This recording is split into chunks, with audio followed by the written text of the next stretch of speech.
L'été 410 après Jésus-Christ, les portes de Rome s'ouvrent dans la nuit, pas sous les coups d'un bélier, pas après un siège de plusieurs mois, elles s'ouvrent de l'intérieur, et la ville qui avait dominé le monde pendant 8 siècles commence à mourir.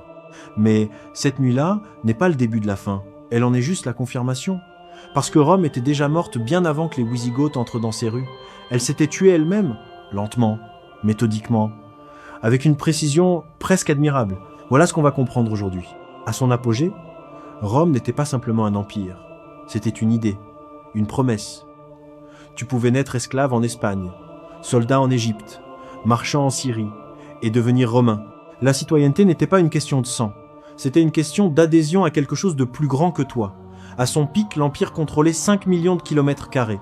60 millions d'âmes vivaient sous son ombre. Ses routes traversaient 3 continents, ses légions étaient imbattables, son droit structurait des sociétés entières. Personne ne regardait Rome et pensait qu'elle pouvait tomber. C'était impensable. Comme imaginer que le soleil ne se lève plus. Et c'est exactement ce qui l'a tué. La première fissure n'est pas militaire, elle est mentale. À partir du IIe siècle, Rome commence à croire en sa propre invincibilité. Les empereurs cessent de gouverner et commencent à régner. La nuance est énorme. Gouverner, c'est résoudre. Régner, c'est contempler. Et pendant que les empereurs contemplent leur statut, les problèmes s'accumulent en silence. L'armée commence à changer de visage. Pour maintenir ses légions, Rome recrute massivement des peuples étrangers, des Goths, des Francs, des Vandales, des hommes qui portent l'armure romaine mais qui ne rêvent pas en latin. C'est pas un problème en soi, Rome a toujours intégré l'étranger. Mais cette fois c'est différent. On leur donne les armes sans leur donner l'appartenance. On les utilise sans les convertir. Et un soldat qui ne croit pas en ce qu'il défend est une frontière qui attend d'être traversée. Pendant ce temps, l'économie se fracture. Les conquêtes s'arrêtent, et Rome avait construit toute sa prospérité sur le butin de guerre, sur les esclaves des territoires conquis, sur l'afflux constant de richesses extérieures. Quand les conquêtes s'arrêtent, la machine se grippe, les impôts explosent, les paysans abandonnent leurs terres, les villes se vident lentement, et l'État, pour survivre, dévalue sa monnaie, retire l'argent des pièces, ajoute du cuivre, imprime de la richesse fictive. L'inflation dévore ce qui reste. Puis vient la crise du IIIe siècle, 50 ans pendant lesquels Rome change d'empereur comme d'autres changent de saison. 26 empereurs officiels en un demi-siècle, presque tous morts assassinés. Le pouvoir n'est plus une fonction, c'est une cible. Les légions font et défont les empereurs selon leurs intérêts. L'État central s'effrite. Les provinces commencent à se gérer seules. L'empire se fragmente de l'intérieur avant même que l'ennemi extérieur n'arrive. Dioclétien tente de sauver ce qui peut l'être. Il coupe l'empire en deux pour mieux le gérer. Bonne idée sur le papier, mais il vient de signer l'acte de naissance de 2 Roms qui ne se feront plus jamais confiance. Constantin déplace la capitale à Constantinople. L'Ouest est désormais orphelin, abandonné par ses propres dirigeants, laissé à se débrouiller face aux vagues de peuples qui frappent ses frontières. Et ces peuples frappent de plus en plus fort. Les Huns arrivent des steppes d'Asie centrale, comme une tempête sans nom. Ils ne cherchent pas à conquérir Rome, ils fuient quelque chose de pire encore. Mais leur pression pousse les Goths, les Vandales, les Burgondes vers les frontières romaines. Des millions de personnes en mouvement. Des peuples entiers qui demandent à entrer. Parfois, Rome les accueille. Parfois, elle les massacre.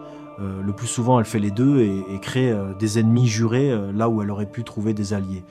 En 376, les Wisigoths franchissent le Danube. Rome les laisse entrer. Elle a besoin de soldats. Mais les gouverneurs romains les traitent comme des esclaves. Les affament, les humilient. 2 ans plus tard, à Andrinople, les Wisigoths écrasent une armée romaine entière.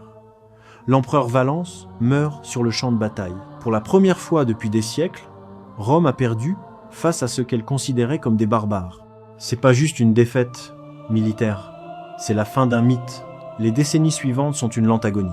Les empereurs de l'Ouest sont des enfants manipulés par des généraux barbares qui gouvernent en leur nom. L'autorité centrale n'existe plus que sur les pièces de monnaie. Les routes ne sont plus entretenues. Le commerce s'effondre. Les grandes villes perdent la moitié de leur population. Les gens quittent les cités pour se réfugier dans les campagnes sous la protection de seigneurs locaux. Le monde romain se morcelle en petits pouvoirs féodaux qui préfigurent ce que sera le Moyen Âge. Et puis, cette nuit d'août 410, Alaric et ses Wisigoths dans les rues de Rome. 3 jours de pillage.